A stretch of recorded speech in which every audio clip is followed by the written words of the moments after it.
This is the 5-minute sample for Healing the Omega, Hobson Hills Omegas Book 4, by C.W. Gray.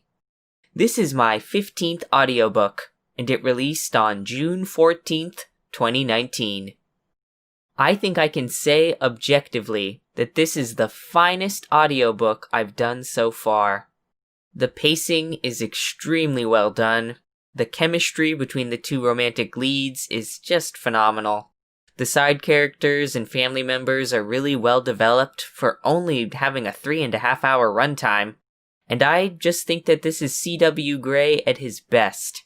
He concocts a believable, gentle romance with realistic stakes and consequences for characters that you really find yourself rooting for.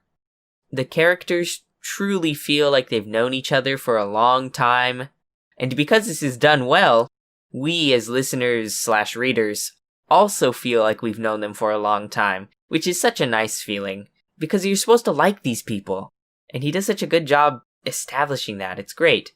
And despite this being book 4 in the series, he doesn't rely on the earlier titles to tell the story for him. Instead, he builds on what he's already established. This is a fantastic concept that's a lot easier said than done, especially in a genre susceptible to cliches and repetition as romance is. But Gray really pulls it off. I was impressed. I think this was the book I was most looking forward to reading whenever I recorded it. I was actually like, oh my goodness, where is this story going to go? Listeners and readers also resonated with this story because it has a ton of good reviews and the sales are super. I think it might be my best-selling book, but I'd have to look to be sure. All in all, I think if you listen to just one of my romance books, or one of my books at all, I think this one is absolutely worth it. It's heartwarming, it's charming, and it's just an example of how good romance novels can be. I hope you enjoy this 5-minute sample. Chapter 1. Dean Wagner slapped his alarm clock when it blared loudly. It silenced immediately, but he didn't get up. He was so tired after tossing and turning all night, and knew it was a sign that today would be more difficult than usual. He groaned softly and sat up. Bo snuffled in his sleep, starting to wake. The golden retriever slept sprawled across the empty side of the bed. He liked to cuddle at night, and Dean appreciated it. He had never had someone or something to hold while he slept. Lucy, Dean's long-haired calico, slept at the end of the bed. She didn't even open her eyes, convinced it was too early to get out of bed. He yawned and rubbed his eyes, looking around. The large master bedroom was completely dark, and he was tempted to lay back down. Damn, he was so tired. He definitely agreed with Lucy. Staying in bed sounded wonderful.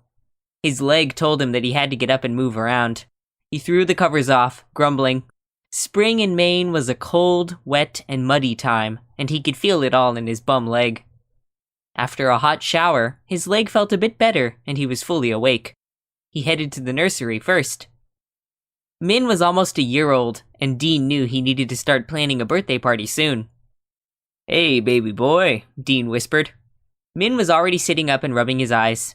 He gripped his brown stuffed rabbit tight, and smiled a goofy little smile when he saw Dean. "Papa," he said, holding his arms and rabbit up. Dean smiled as warmth filled him. He picked Min up and changed his diaper quickly, then dressed him for the day in loose gray pants and a blue and gray shirt covered in bunnies. His son-in-law, Caden, loved rabbits. "Your big brother Caden likes to cover you in bunnies, doesn't he?" "Papa," Min said, and gave Dean a wet kiss on his scarred cheek. "Come on, little charmer," Dean said, picking Min up. He left the nursery and headed for Jacob's room next door. The cabin was the nicest home Dean had ever had, and he loved it. After Caden finished adding the huge master bedroom and renovating the attic, the house had 5 bedrooms and 3 bathrooms. Each of his boys had a bedroom of his own for the first time in his life. He knocked on Jake's door, then cracked it open. Jake was 13 now, and insisted on privacy. "Jakey," Dean said softly. "Are you up?" "Mm-hmm," Jake mumbled from his bed. Dean poked his head in and saw movement. Lola raised her head from where she slept at the foot of the bed. The beagle yawned and lay her head back down. "You have 30 minutes to get dressed," Dean said. "Grab a shower first." Jake pushed his covers back and yawned. His reddish-brown hair was a mess atop his head, and his blue eyes were sleepy. "Waffles?" Dean smiled. "If you're ready in 30 minutes, you'll get waffles. If not, you can eat a banana and yogurt on the way to school." He shut the door and went to Julian's room. Jules was already up, reading a book his best friend Harry lent him. Jules looked just like his older brother, Jackson. His hair was brown, his eyes green, and freckles covered him head to toe. 2 fat cats curled up with him, one on each side. The gray and white tabby cat rubbed her head on Jules's knee, while the white Persian stared at Dean, silently berating him for interrupting his Jules time. "Grab a shower in my bathroom, sweetie, and get dressed. Waffles will be ready in 30 minutes, Dean said, and stuck his tongue out at Pounce. The Persian just glared back. "Yummy," Jules said, jumping up.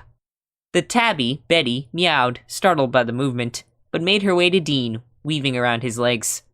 Dean grabbed Jules as the boy sped out the door, and kissed the top of his head. "Ew, Papa," Jules said, then grinned. "Love you." He ran toward Dean's room, and Dean made his way upstairs to Jimmy's attic room. Jimmy was already up too, finishing something on his drawing board.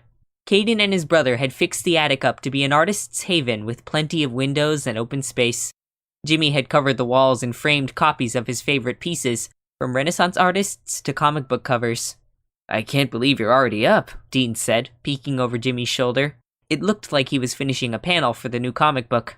"Summer and I want to have the new comic out by the end of the week," Jimmy said, focused on his drawing. James looked just like Dean and Jimmy's oldest brother, Yeo.